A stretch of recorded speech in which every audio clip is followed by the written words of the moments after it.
I will live each day as if I were the only one that mattered. I will do anything I want to anyone who can't stop me.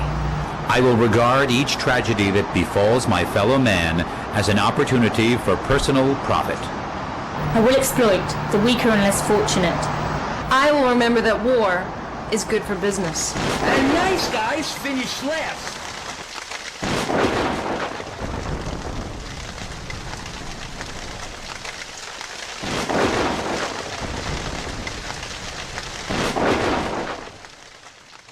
Wall Street culture has gotten increasingly cutthroat, and every day seems to bring another piece of bad news. Already, at least 10 major investment banks and lenders have gone under, including several that converted to commercial banks. In addition, the Case-Shiller house price index has fallen over 20% on the year.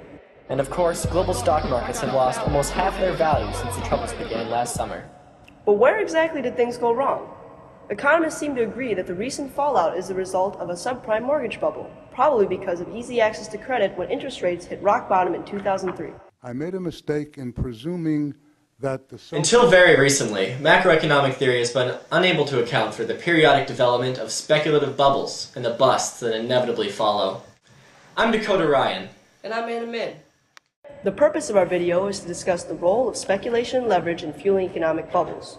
In doing so, we will trace the history of economic theory on leverage, from economists like Knut Wicksell and Irving Fisher in the late 19th century, up through Hyman Minsky, who was a business cycle theorist and fringe Keynesian from the 1980s. But in order to understand the modern conception of leverage, we need to begin with the basics. Using velocity as a proxy for the number of transactions, the quantity theory of money states that nominal GDP is a function of the amount of money in the economy.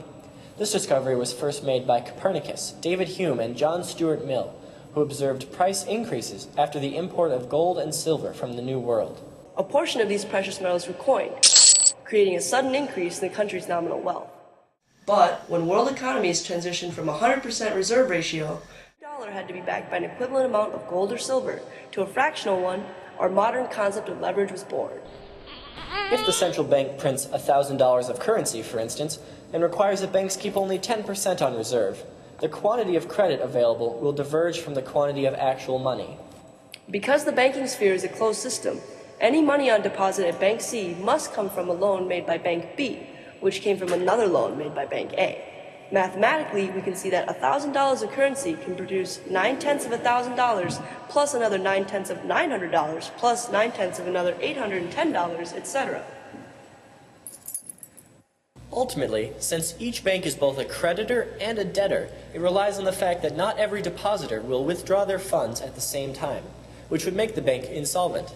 Furthermore, the banks hope that their investments do not default, since a decrease in the value of their assets will not only increase their leverage, but may also lead to insolvency. Leverage can be measured several ways, but is usually defined as a bank's ratio of debt to assets, or debt to equity. If debt increases, or assets price decrease, the bank's leverage will increase, as well as its risk of insolvency.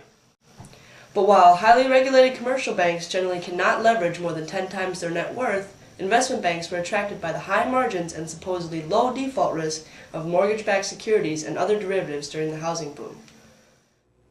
As you can see, most investment banks were levered at 30 times net worth by 2007, and Freddie Mac even hit a 70-to-1 leverage ratio. This means that for every $10 that Freddie Mac invested, they had borrowed $9.85. Furthermore, since investment banks developed more complicated financial products such as derivatives and swaps during the 1980s and 90s, the quantity of actual currency, or high-powered money, has become almost irrelevant. Hyman Minsky proposed a model of the credit system called the financial instability hypothesis, which attempted to explain financial market fragility and business cycle fluctuations.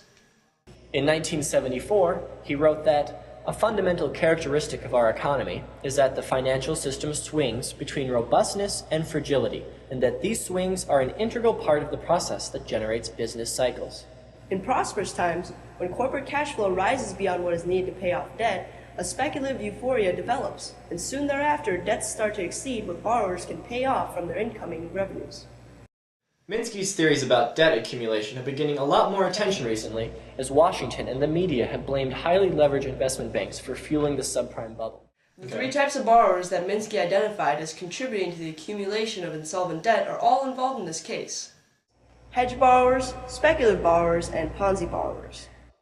The hedge borrower is one who borrows with the intent of making debt payments from cash flows from other investments. This could include wealthy real estate investors or diversified banks with low leverage.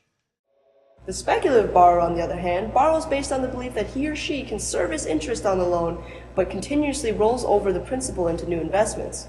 This includes moderately leveraged banks, for instance. And then we have Ponzi borrowers, named for the inventor of the pyramid scheme, Charles Ponzi, who rely on the appreciation of the value of their assets to refinance or pay off their debt, but who otherwise lack sufficient resources to repay the original loan. This includes any highly leveraged bank or lender like Freddie Mac, or borrowers with subprime mortgages who borrowed at high loan-to-value ratios and later found themselves unable to make mortgage payments. Following the downturn in asset prices that marks the bursting of the bubble, often called the Minsky moment, these three groups are bankrupted in reverse order. First, the Ponzi borrowers, who depended on asset price appreciation that didn't occur, then the moderately leveraged speculators, and finally, even the hedge borrowers experienced the painful process of deleveraging. This deleveraging process can cause stagnation or even contraction in an economy, as uncertainty causes creditors to hoard money beyond their reserve requirements.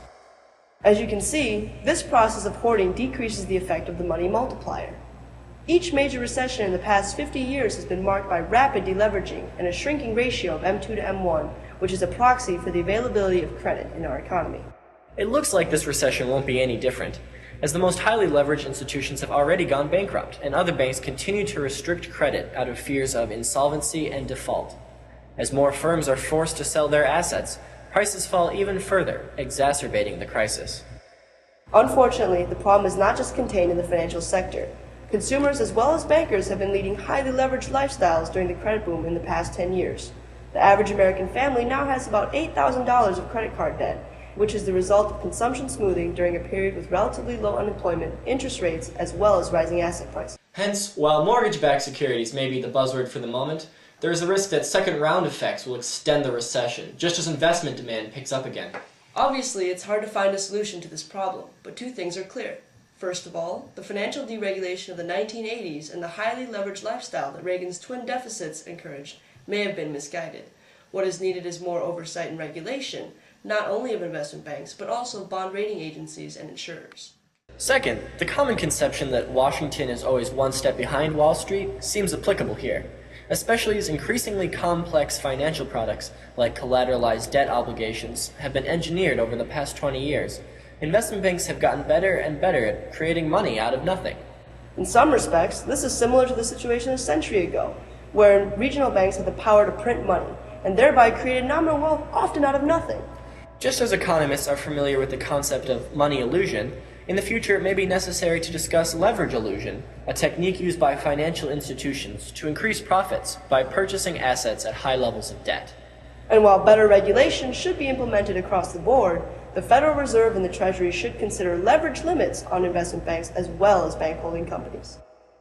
This should help minimize the effect of leverage investment on fueling speculative bubbles, ranging from the current subprime crisis to the 2001 internet bubble, and all the way back to the Dutch tulip mania of the 1630s.